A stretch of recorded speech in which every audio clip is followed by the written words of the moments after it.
semuanya, masih bersama kami di channel Humas Warcap 09. Nah, kali ini kan kita tuh sedang menanam mangrove nih. Nah, sekarang juga kita sudah ditemani oleh siapa Kak? Ahmad Subagja, Ahmad Subagja selaku Kepala Cabang Dinas Kehutanan Wilayah 8. Nah, gini nih Kak, kan kita nih sekarang sedang melaksanakan penanaman mangrove ya Kak. Iya. Nah, pastinya Warcap dengan Dinas Kehutanan itu kan sudah melakukan kerjasama gitu Kak. Nah, bagaimana pendapat Bapak tuh tentang kerjasama penanaman mangrove antara Warcap dan Dinas Kehutanan Wilayah 8 Provinsi Jawa Barat? Oke, menurut saya kerjasama ini memang perlu terus dikembangkan ya, kan? Dan tentunya kami dari Dinas Kehutanan atau Cabang Dinas Kehutanan sangat menunggu ini kelanjutannya, karena walau bagaimana kita tentunya harus ada regenerasi, berpengetahuan kepada generasi muda, dan Pramuka ini sebagai yang kita tahu adalah wadah dari para pemuda. Iya. Selanjutnya nih Kak, dari kerjasama ini nih apa harapan Kakak untuk kedepannya gitu Kak? Itu tadi yang saya sebutkan, tentunya kami ingin terus kerjasama ini terus berlanjut, dan untuk menyelamatkan pesisir ini tentunya tidak bisa dilakukan dalam waktu sehari. Makanya terus menerus kita akan berkolaborasi, bekerja sama, tidak hanya dengan Pramuka, tentunya kami juga mengharapkan dengan wadah-wadah pencinta alam yang lain selain Pramuka. Mari kita dijalin kerjasama tersebut dengan baik. Nah, lalu tentang tindak lanjut dari kegiatan penanaman mangrove ini tuh Kak, bagaimana? Apakah akan ada kegiatan selanjutnya, kapan gitu Kak rencananya? Oh. Kalau kayak seperti itu sebenarnya kita untuk penanaman di mangrove sebenarnya tidak seperti penanaman di darat tentunya ya. Di darat ditentukan oleh musim, walaupun memang di sini juga musim. Tapi kalau di darat itu hanya untuk bulan-bulan musim hujan. Nah, kalau ini musim hujan, musim kemarau, asal anginnya memungkinkan bisa terus-menerus. Jadi kita akan mulai merevitalisasi para penangkar mangrove di pinggir-pinggir pesisir ini. Siapa yang bisa kita ajak kerjasama supaya ketersediaan bibit itu selalu ada. Apabila ada teman-teman terutama dari Pramuka ingin melakukan penanaman, itu sudah tersedia. Nah, bibitnya itu tuh Kak berasal itu dari mana gitu? Ya, tentunya tadi yang saya katakan, para penangkar itulah yang sangat berperan penting. Dan tentunya kami dari sisi anggaran akan juga merencanakan penganggarannya. Maksudnya kan para penangkar itu membuat penyediaan bibitnya, kami akan membelinya dari mereka, kemudian mari kita tanam bersama-sama. Nah, selanjutnya tuh Kak, kan banyak sekali ya Kak di Cirebon tuh pantainya tuh Kak, pantai dan lautnya gitu. Bagaimana pendapat Kakak sih Kak mengenai laut dan pantai di Cirebon? Oke, tadi saya telah menjelaskan bahwa di kita ini ada garis pantainya itu ada sekitar 200 kilometeran untuk yang masuk ke wilayah kita, yaitu pantai, tentunya pantai Cirebon ya. Dari sana Losari terus ke sana ke arah baratnya. Nah, secara umum kita telah melihat banyak kerusakan. Sepanjang pantai ini telah banyak kerusakan, terutama dari kegiatan-kegiatan masyarakat yang tadinya tidak peduli terhadap mangrove ini. Sebagaimana tadi dijelaskan oleh Pak Fahrudin, Pak Fahrudin menjelaskan fungsi mangrove itu sangat besar. Yang beliau jelaskan itu hanya sebagian sebenarnya, sebagian. Nah, kalau kalian melihat seperti itu, jadi kita harus ada upaya bagaimana menyelamatkan. Telah banyak kerugian tentunya yang kita peroleh dengan tidak mengindahkan lingkungan. Tadi intrusi laut, jadi air di darat tuh udah semakin payau kan ya, makin payau karena air laut akan selalu masuk ke sana kalau tidak ada dihadang oleh mangrove ini. Jadi tentunya kita harus sudah mulai Nah, mengenai pantai dan Laut Cirebon tersendiri nih Kak, apa sih Kak pesan yang ingin Kakak sampaikan ke masyarakat supaya kita tuh lebih menjaga kelestarian Iya. pantai dan laut? Jadi kalau diperhatikan sekarang sudah mulai nih ya, ada beberapa titik masyarakat terutama pecinta-pecinta atau komunitas penggiat lingkungan yang mulai muncul di Cirebon, seperti Pak Paharudin yang ini. Beliau sudah dari tahun 2011 nih, yang seluas ini beliau ini kan perbaiki oleh beliau. Tentunya kemudian nanti di Ambulu ada, kemudian di daerah Grogol ada di sana gitu ya. Tentunya ini menjadi titik harapan bagi kita untuk paling tidak ada secara harapannya untuk memulihkan mangrove ini. Nah, pesan kami kepada masyarakat tentunya mari kita jaga nih mangrove. Yang rusak kita perbaiki, yang sudah ada jangan dirusak. Salah satunya tadi yang merusak sampah itu, sampah. Nah, kalau kita menanam dengan sampah banyak yang mati nih. Ini tuh, lihat plastik ya. Plastik di pinggir jalan, di pinggir pantai ini. Tentunya kami pesan tidak hanya di pinggir pantai tentunya yang membuang sampah, alurnya nanti yang di pinggir sungai. Jangan membuang sampah ke sungai, nanti sampainya pasti akan ke laut. Di bawah ombak akan naik lagi ke darat. Udah gitu. Itu harapan kami ke masyarakat. Mangrove-nya bagus, udaranya sehat, ikannya banyak. Banyak yang kita petik manfaat dengan mangrove ini. Nah, seperti yang saya ketahui nih Kak, Iya. di pantai dan Laut Cirebon itu kan masih banyak sampah nih Kak. Iya. Karena itu kan faktor masyarakatnya juga yang kurang mentaati peraturan supaya menjaga kelestarian alamnya tersendiri kan. Iya. Nah, strategi Kakak tuh apa sih Kak supaya masyarakat itu lebih bisa menjaga alam gitu Kak? Ya tentunya balik lagi ke diri kita masing-masing ya. Ini kan sebenarnya yang paling banyak itu mengenai sampah ini sampah rumah tangga. Mulailah dari rumah kita sendiri memilah sampah, kemudian yang bisa didaur ulang. Kalau yang tidak, mari kita buang ke tempatnya untuk diolah oleh pihak yang lain tentunya. Nah, fungsi penanaman mangrove kan tadi kan sudah dijelaskan tuh Kak, Iya. apa untuk menahan abrasi. Abrasi. Nah, seperti yang dikatakan Kakak juga kan ada secara besarnya kan fungsinya Iya. tuh Pak. Nah, Iya. mohon dijelaskan. Oke, tadi kan kita membahas mengenai fungsi mangrove ini ya, fungsi mangrove. Dan salah satunya itu tadi sebagai garda terdepan untuk menahan abrasi. Jadi abrasi itu adalah hilangnya daratan ke arah lautan. Nah, kalau dengan ada mangrove, si lumpur yang udah ombak ini bisa tahan, malah bisa jadi darat gitu ya. Tapi kalau tidak ada mangrove dengan ombak, semua masuk ya gitu ya, Iya.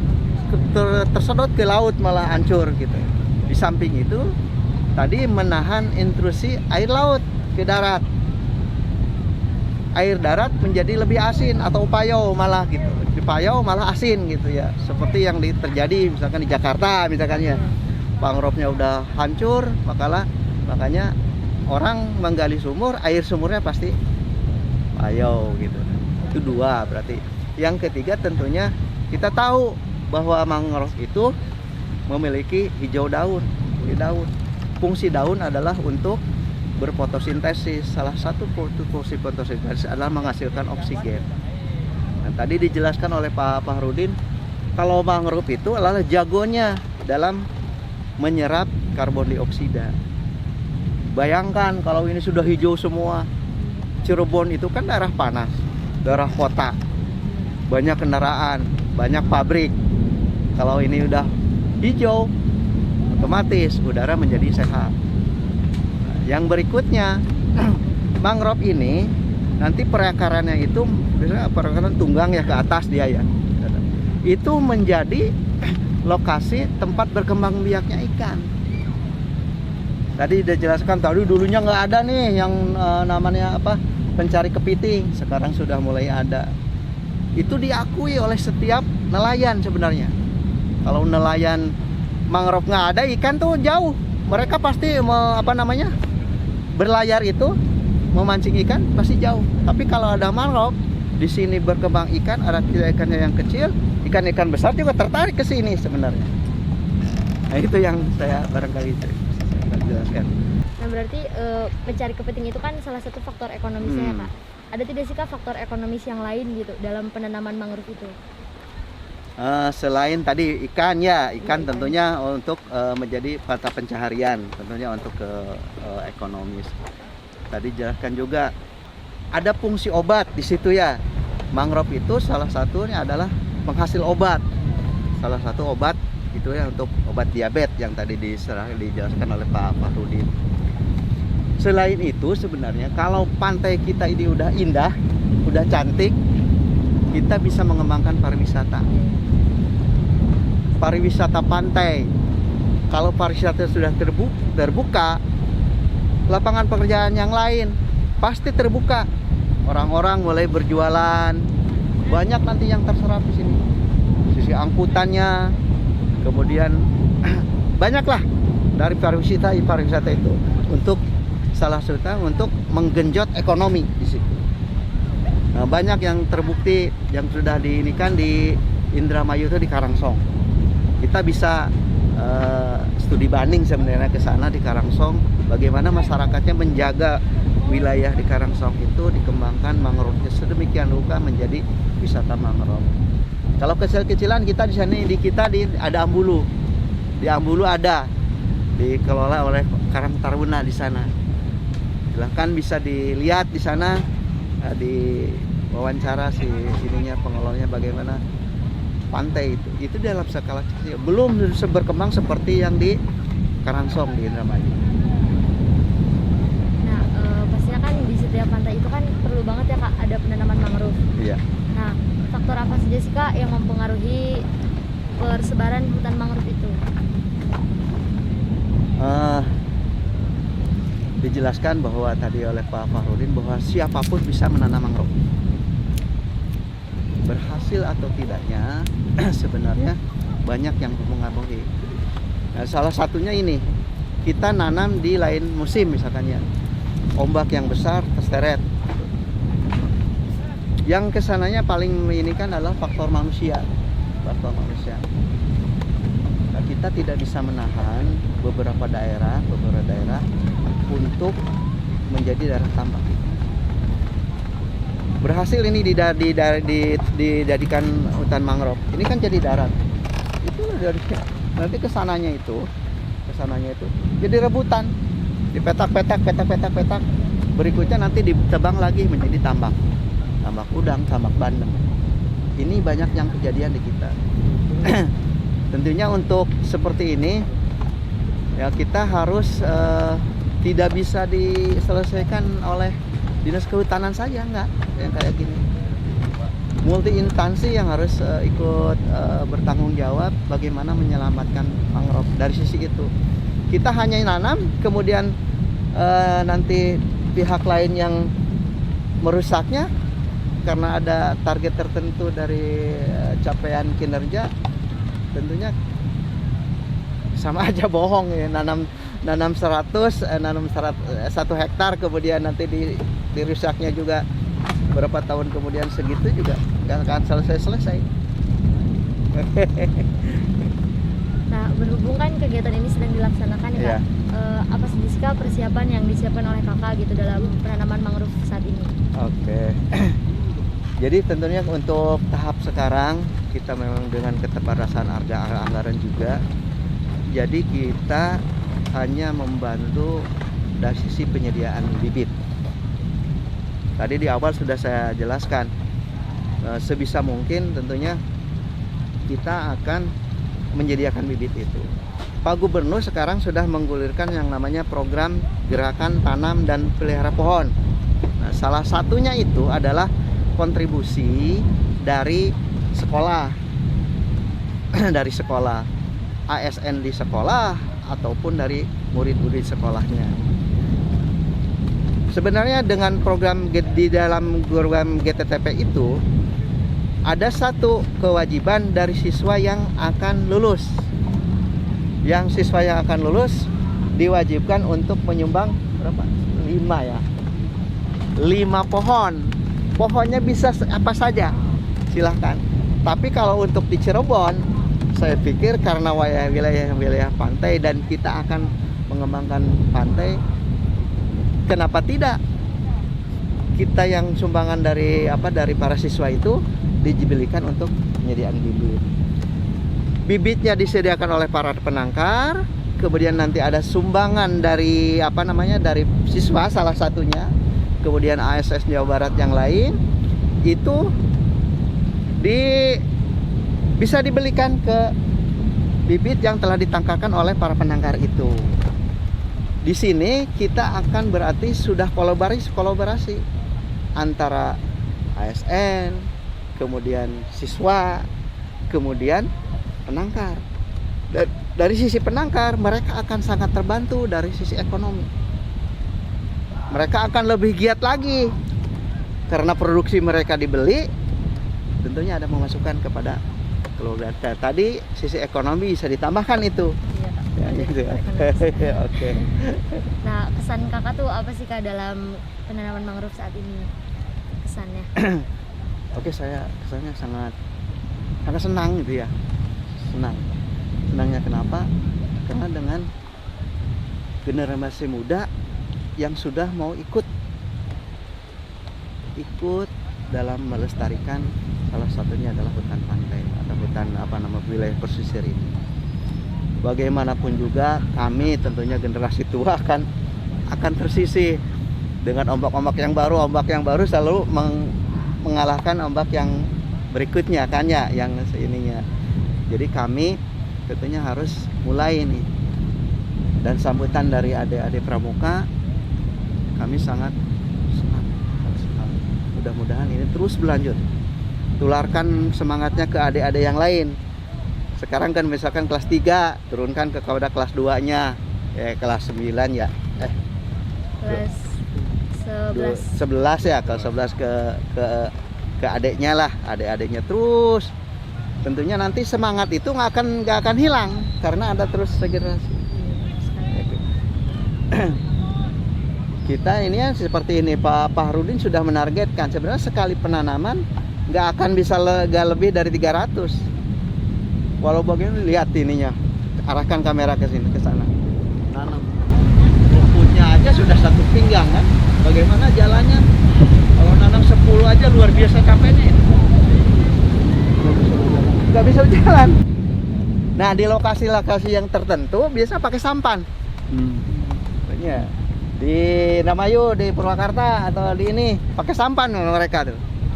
Pakai sampan di ini. Yang jadi yang nanam.